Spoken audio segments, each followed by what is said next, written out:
Hello guys, I'm Hesmiyu and welcome to another episode of Narcissu. I can't remember who's talking. I'm gonna assume it's a guy. I headed down the corridor. Ah, there's the music. I snuck past the nurse's station and quickly strode towards the elevators. A bag in my right hand, the keys in my left, the long neglected driver's license in my breast pocket. In front of the lounge, and the next thing I saw was the girl sitting there watching TV as per usual. Staring blankly and boredly at that screen, sitting on a little foldable chair. Hey, that show any good? Does it look that way to you? No, not at all. The all too expected exchange. Her eyes looked as far away as they always had. Well then, shall we go together? What? I continued talking as I showed her the keys in my hand. See, I don't want it to be at home. And I don't want it to be on 7F either. Well then, shall we go together? Okay. With that, she stood up from her chair. Her hair swayed with her and grazed the tip of my nose. And then she, too, stuck a few days' worth of meds in a bag, and we made to leave 7F together. I switched off that boring TV. The grating laughter of the MC was forever obliterated. Both of us in pyjamas clad boarded the elevator, heading down from the top floor down to 1F. At 1F, we headed not for the ER entrance, but for the outpatient clinic's entrance. Whoosh! Cold winter air stuck away at our faces, all the more strong in a wide open space like the parking lot. The two of us wandered around the spacious field, looking about ourselves with unease, and after a while, we came across my father's car.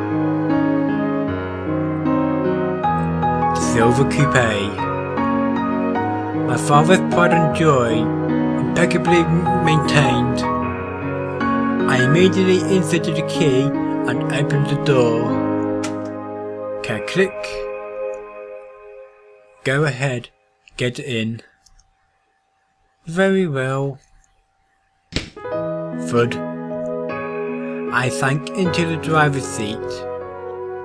She was in the passenger seat, but she was so sure that she'd have a hard time seeing the road. I turned the key into ignition and stepped lightly on the accelerator, just as I learned during training. Vroom vroom. Reassuring engine noises filtered into the cabin. I released the handbrake and applied the clutch.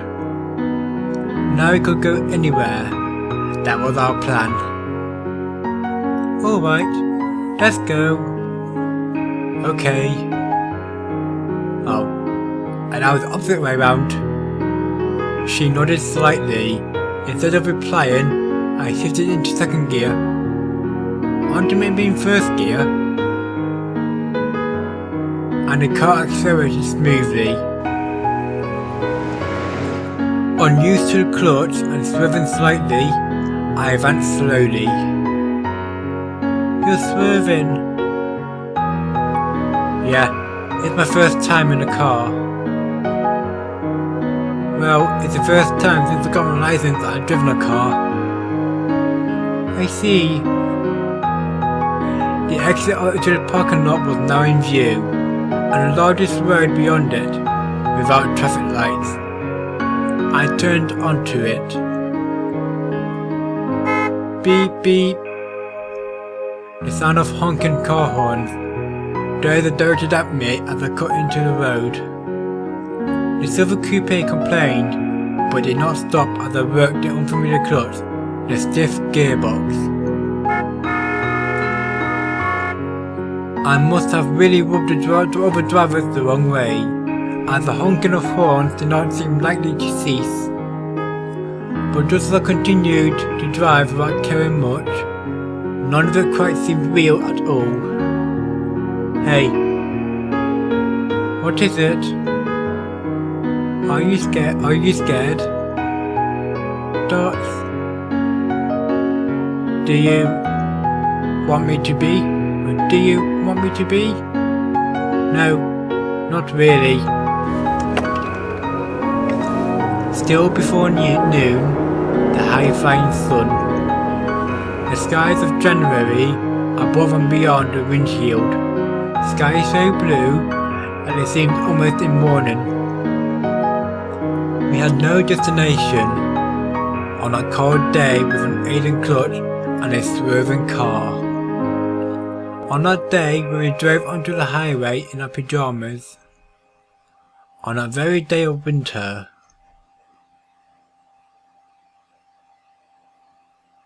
Ibaraki, Mito Highway, January 19th, 2005.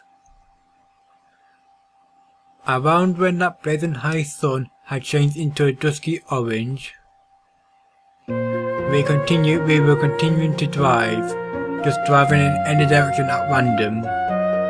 And in a place I did not recognize, we're stopping for a bit. Okay. I finally brought the car to a halt. A roadside somewhere, far away from civilization. No traffic anywhere to be seen. Lonely. Having stopped the car in this nameless place, I started inspecting around the cabin. If there was anything unusual here, we just went off without any preparation at all.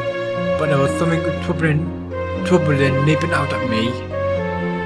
With that on my mind, I first scoured the dashboard.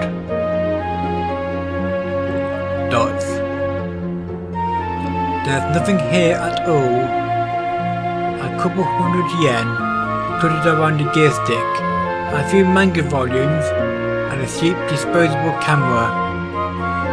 It wasn't as if we had a destination, but the onboard GPS navigation system looked broken. And I only had about 8,000 yen on me.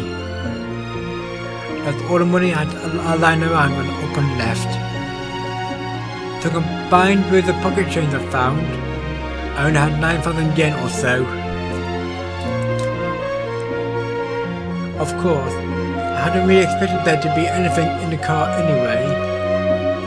But the lack of money presented a problem. It wouldn't be possible for us to find lodging on this budget.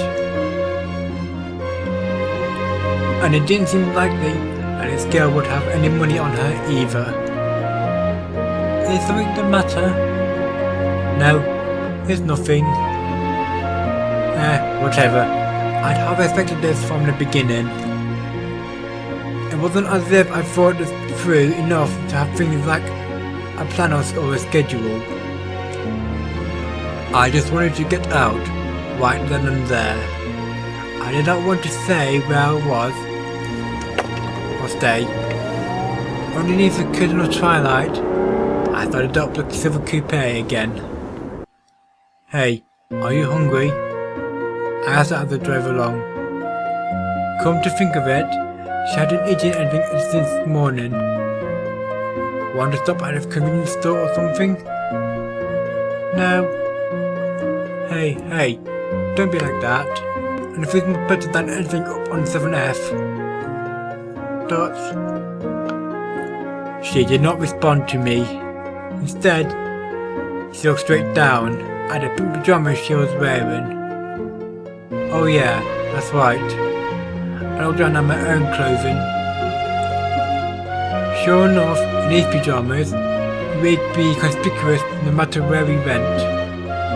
Not that we weren't conspicuous now. In any case, we'd have to do something about them. And having made my decision, I steered back towards civilization. After a little more driving, we'd arrived at a place whose name I didn't know. Probably somewhere close to a rail station. Certainly enough people around for it to be the case. There's got to be one around here somewhere. I looked around anxiously as I drove. My back pitched a little forward, not tossing the seat. Ah, there one is. At last, I caught in a laundromat. In a pretty run down from the outside, on the first floor of a small forlorn building. This was as good a place as any. I stopped the car not too far from the entrance to this place. Alright, I'll be back in a second. Huh? Thud. Leaving her and a confused face in the car, I walked into the laundromat. My nose was filled with the smell of bleach and detergent the moment the automatic doors opened. The exterior of the laundromat had told no lie. The washers and dryers were all run down as well. There's nobody here. The empty laundromat swallowed whole my murmured words. Only a single dryer was in operation, making its characteristic humming noises. I immediately walked to the machine and checked its timer. Dots. It looked like it would operate for 30 minutes on 200 yen, and only 5 minutes had elapsed so far.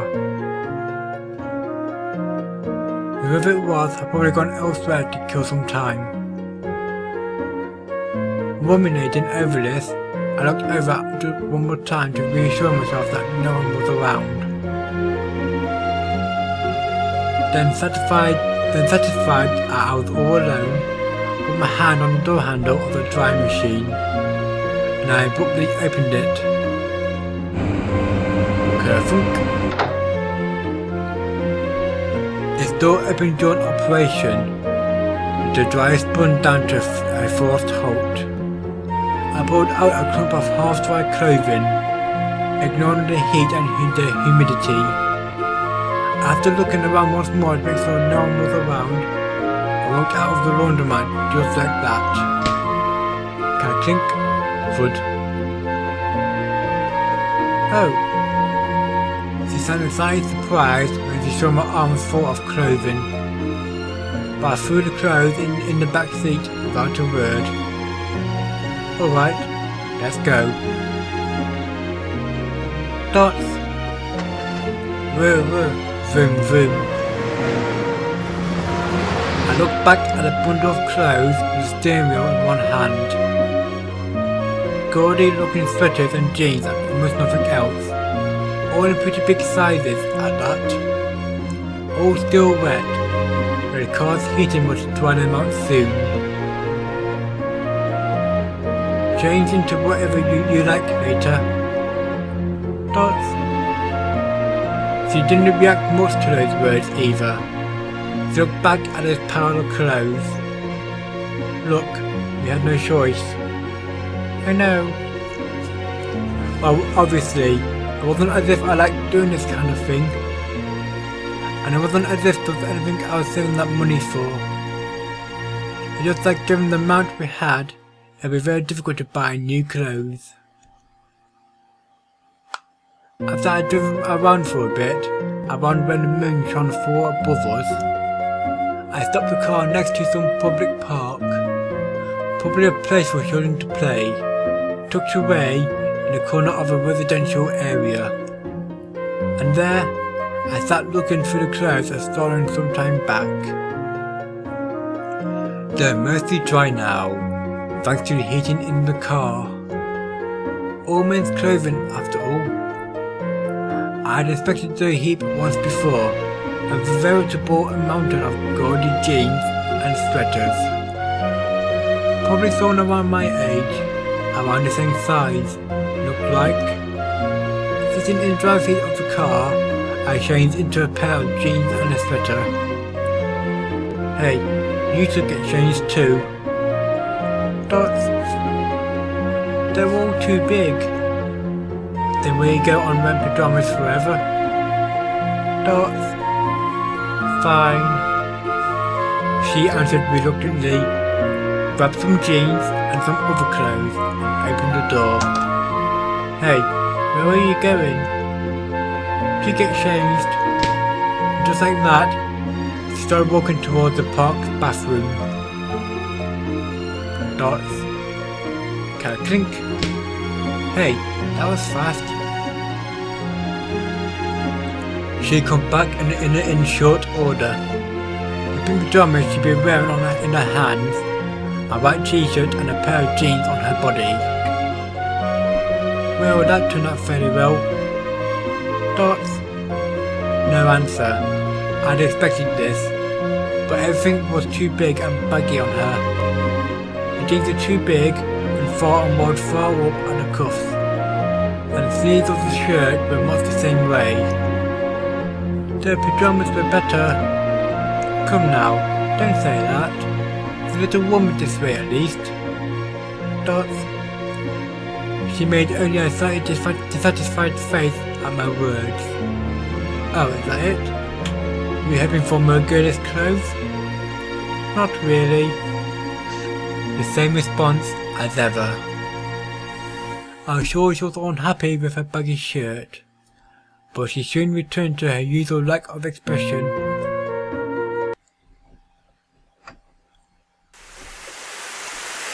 Swish. It had begun to rain all of a sudden. A freezing rain falling from the frigid January sky, as if it had forgotten how to stop. The countless raindrops battering on the windshield and are obscuring the view from the inside. And when each grew too large for surface tension to hold up, a few of them gathered, sliding down, became rivers. And these rivers swallowed up raindrops underneath them and ran to the bottom. I stared emptily at the rain from inside. A parking lot somewhere, a desolate place in the middle of the mountains. Having finished some shopping at the convenience store, we were spending the night here. The dinner menu: 2 rice bowls, 500ml Pecari sweet, half a bag of potato chips. Been a long time since we did anything like this. Yeah, she murmured with a convenience store rice bowl in one hand. It wasn't anything of wonderful quality, but it's far better than anything served in 7F. I'll say we run out of time now. I hope you enjoyed this episode. Well, I'm not sure if you enjoyed with the right words for this kind of game. But as for this time, I'm Hesmiyu. Good.